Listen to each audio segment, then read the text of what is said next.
This video is on a multi-institutional approach to delivering shared curricula for developing a next-generation energy workforce. This video accompanies the paper referenced here. The authors are with the Feeder Consortium, a consortium of universities, industries, and national labs. In 2013, the U.S. Department of Energy and much of the electric power industry was worried about the future engineering workforce for the industry. Much of the existing workforce was aging and eligible for retirement. There would be a need to replace these retiring workers, and U.S. universities were not educating enough replacement engineers. There was also concern about the new challenges facing the electric power grid. Renewable energy sources such as solar and wind were taking a growing share of electricity generation. These renewables were intermittent, meaning that their energy production would rise and fall based on the sun and the wind over the day. These renewables could also be distributed. In other words, for example, solar power could be generated across many homes and businesses, which was a very different model than the more centralized generation of power from power plants. The next generation of power engineers would need to be educated in both traditional power systems as well as in renewable energy sources and distributed generation. The U.S. Department of Energy, through their Sunshot program, decided to address these workforce challenges for the power industry. In response, the U.S. Department of Energy created the GEARD program. GEARD stands for Grid Engineering for Accelerated Renewable Energy Deployment. 7 universities, as well as several industry and national lab partners, came together to create the Feeder Consortium. The Feeder Consortium was one of the organizations receiving support through the GEARD program. The original 7 universities in the Feeder Consortium were Auburn, Florida State, Arkansas, Central Florida, Florida, Kentucky, and South Carolina. Later, the U.S. Department of Energy expanded the program, and the consortium added University of Pittsburgh, University of Hawaii at Manoa, University of California at San Diego, University of Texas at Dallas, and San Diego State University. Each of the feeder institutions had faculty with expertise in power topics, and each institution also had some element of power in their courses. However, each institution individually lacked the expertise and the curriculum resources that were possible by joining together. Thus, by joining together as a consortium, these universities could potentially offer their students more variety of topics of courses. However, for this to work, the universities would have to determine ways in which they could operate together. The rest of this presentation outlines the different ways these universities were able to partner together. To guide Feeder in setting curriculum priorities, Feeder surveyed 11 industry partners about 36 potential course topics. These industry partners represented primarily electric utilities, but also included manufacturers of power equipment and also firms that help design industrial power installations. Each surveyed topic was rated on a scale of 1 to 5, where 5 represented that the topic was, quote, critically important, must have within curriculum, end quote. The industry partners gave 34 of the topics an average rating of 3.0 or above, indicating that these topics were very important. These topics represented a wide array of items deemed important for the next generation workforce.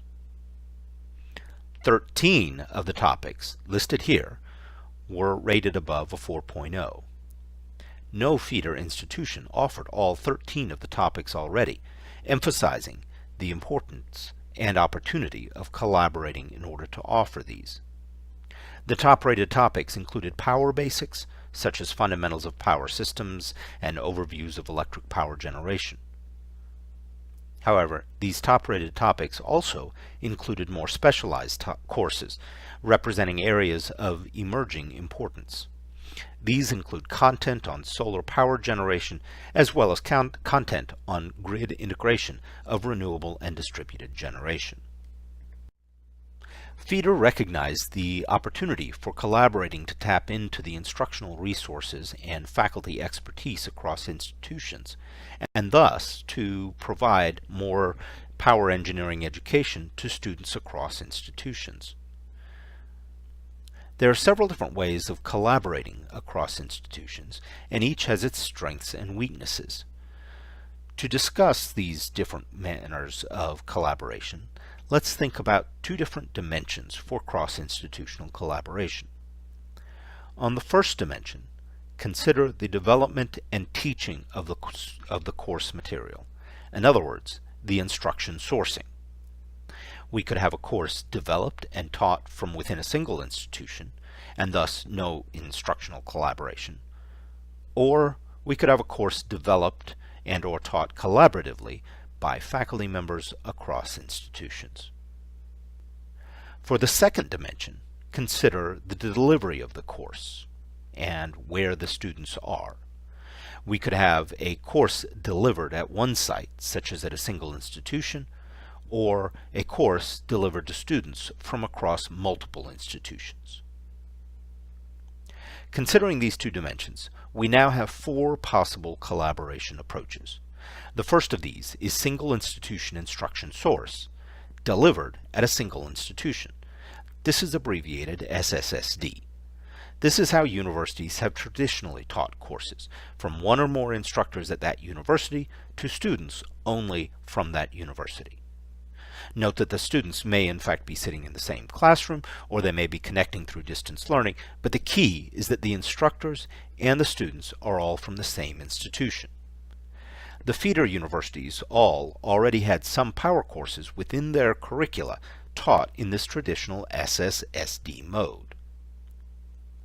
The second approach we consider is multi-institution instruction source, taught by faculty from multiple institutions, and then delivered to students from across multiple institutions. This is our blended course. The third approach is SSMD, where the instruction comes from a single institution but is delivered by distance to students across multiple institutions. This may be taught like a common distance course, but the involvement of students from multiple institutions introduces several administrative and logistic complications. The final approach is MSSD, where the course is developed and taught by faculty from multiple institutions, but delivered at a single site. The reason for the single site of delivery may be because of special experiences that cannot be replicated by distance across institutions.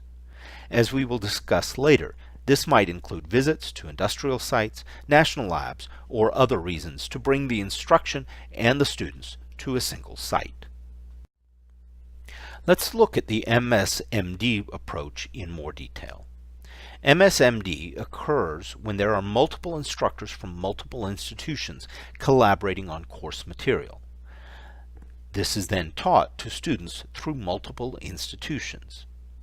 The type of courses as implemented by feeder typically include a mixture of online distance learning content developed amongst the instructors, as well as local live instruction by a faculty member at each participating institution. It is this mixture of online and live instruction for the students that we refer to as blended mode delivery.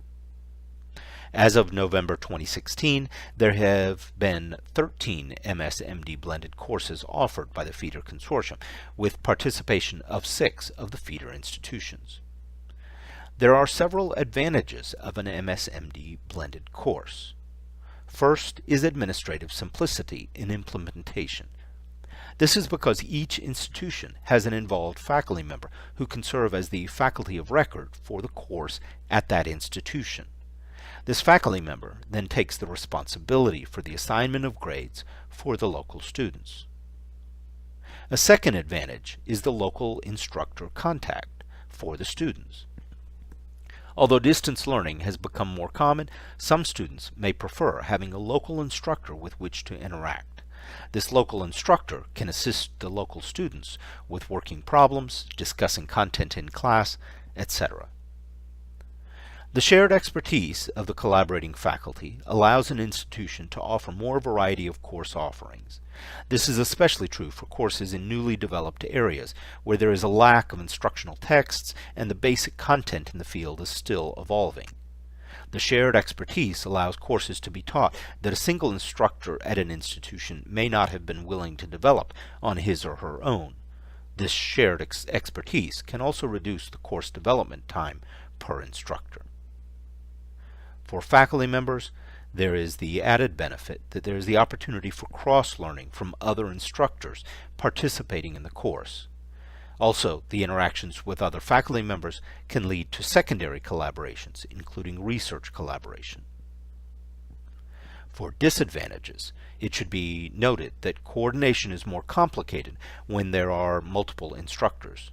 Also, since each institution requires the participation of an instructor, there is no net gain in the teaching resources at that institution. Finally, it should be noted that there may be differences in students across institutions. In one of the feeder courses taught in the past, the students taking a course in one institution were mostly upper-level undergraduates, whereas the students taking the same course at another institution were mostly graduate students.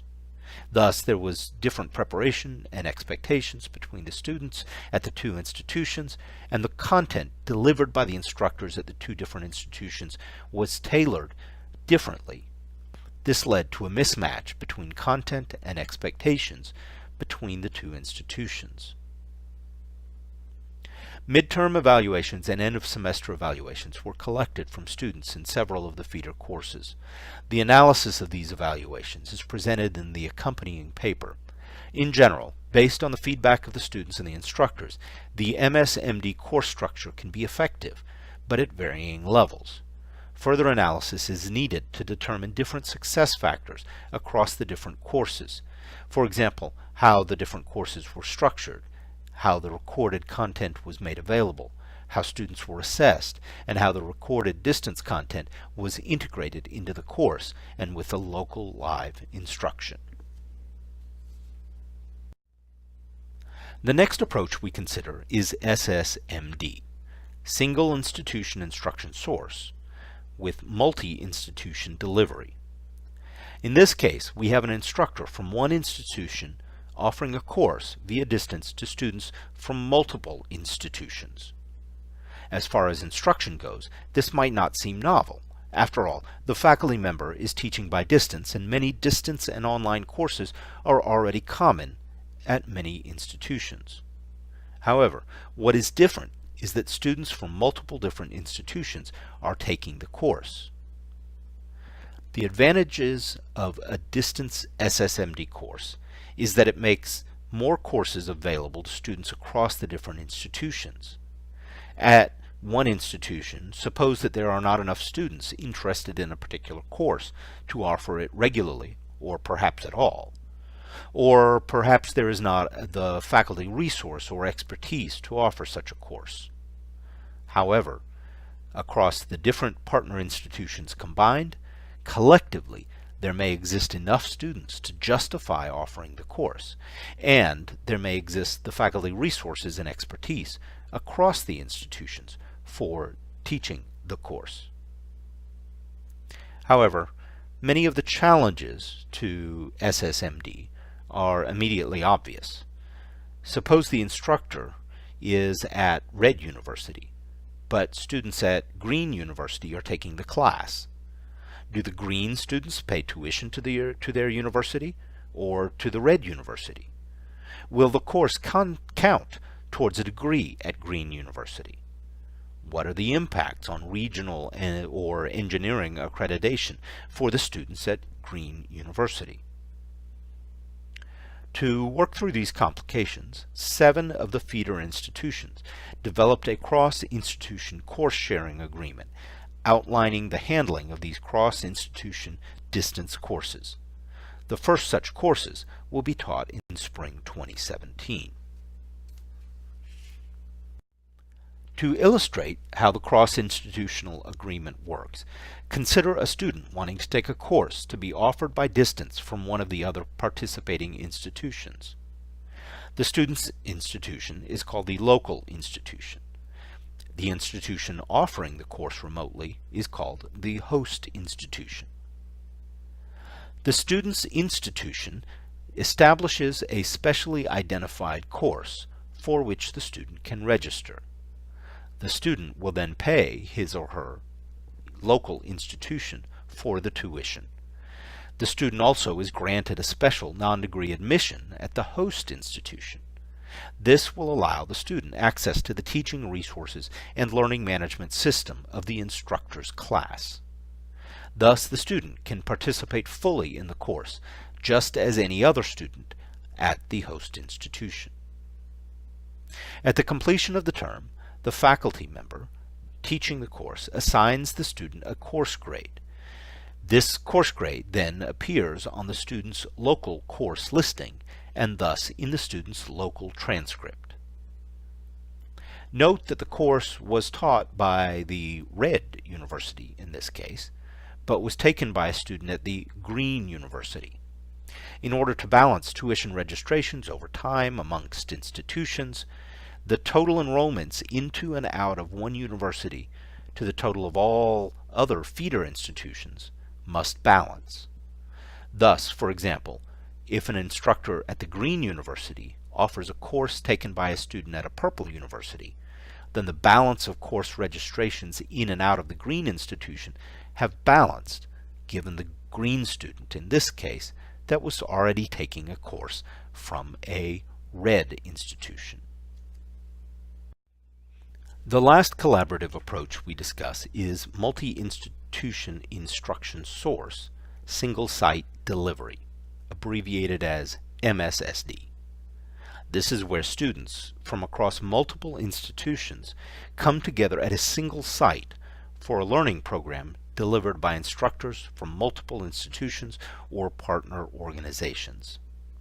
This MSSD is for programs that are not suitable for distance delivery for some reason. This could be because of student interactions or in-person teamwork or site visits to industry, national labs, or other facilities. The feeder consortium has conducted 3 MSSD programs. Each was offered in the summer and thus is called a Summer Institute. In 2014, students from the feeder network convened at University of Central Florida for a week of workshops and visits to local facilities. In 2015, the University of Kentucky hosted feeder students in its regular Energy Experiences course. This week-long intensive course, offered regularly since 2011, has students visit 10 energy sites over 4 states. These sites include coal, gas, nuclear, hydro, solar, wind, and biogas generation sites, as well as a pumped storage facility, electric distribution site, and a smart grid demonstration facility. This program heavily relies on industry partners who provide the engineers and operators of these sites to speak with the students. In 2016, the Summer Institute was held at NREL, the National Renewable Energy Laboratory in Golden, Colorado. This program included visits to NREL labs and wind farm, and included workshops by faculty and NREL researchers. It also included team projects and software demonstrations and software projects. Each of these summer institutes brings together students from different institutions, and the programs include activities or assignments to help the students interact with other students from across the different institutions. The cross-institution networking opportunities and the special sites visited require that the students come together for these programs. The accompanying paper discusses student reviews of these programs, but in summary, these on-site experience programs have been rated as very worthwhile by the students. They are a unique opportunity for the students for cross-institutional networking, exposure to industrial and national lab sites, and for unique on-site learning experiences that would not be possible in a course at a single institution or even a distance course across institutions.